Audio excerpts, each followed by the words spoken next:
Ce lundi 29 mai, dans Touche pas à mon poste sur C8, Cyril Hanouna est revenu sur l'affaire Pierre Palmade. L'occasion pour l'animateur de dévoiler en exclusivité un extrait de l'interview de Catherine Lara dans l'émission Chez Jordan où la chanteuse évoque pour la première fois le drame. Comme chaque semaine, du lundi au vendredi, Cyril Hanouna était aux commandes d'un nouveau numéro de Touche pas à mon poste sur C8.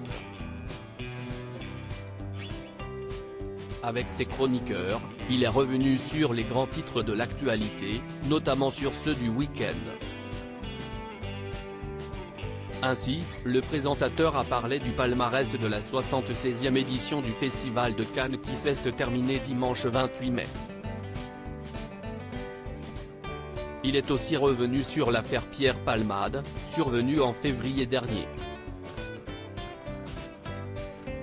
Alors qu'il circulait en voiture sur une départementale, l'humoriste a heurté de plein fouet un autre véhicule arrivant en face, blessant grièvement les passagers.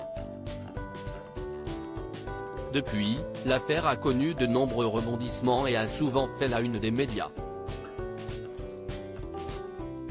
Affaire Pierre Palmade, Catherine Lara parle pour la première fois du drame pendant l'émission. Cyril Hanouna a proposé aux téléspectateurs de découvrir un extrait inédit de l'interview de Catherine Lara sur le plateau de Chez Jordan qui sera diffusé ce mardi 30 mai 2023 sur C8. Dans cet extrait, la chanteuse parle pour la première fois de l'affaire Pierre Palmade, livrant son ressenti. Si est-il vrai que j'ai complètement refusé de parler de cette histoire? Je n'ai pas voulu me mêler de tout ça. Si est-il très triste, pour tout le monde y compris, bien sûr, pour Pierre aussi parce qu'il est puni, il n'est pas prêt de s'en remettre.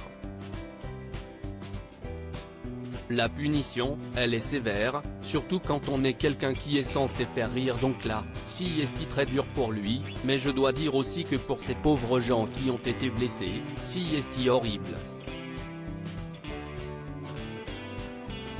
Je regrette simplement qu'il n'ait pas eu le déclic, dit-elle.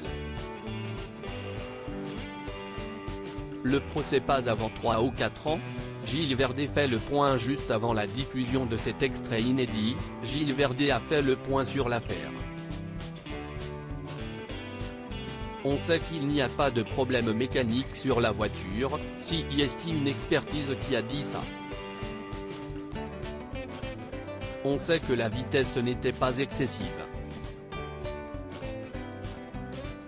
La grande question qui se pose maintenant si est-ce que le bébé est né vivant? Qui déterminera sa mise en examen pour homicide involontaire ou non. Il y a une expertise qui dit que oui, une autre qui est contradictoire. Un collège d'experts va se réunir.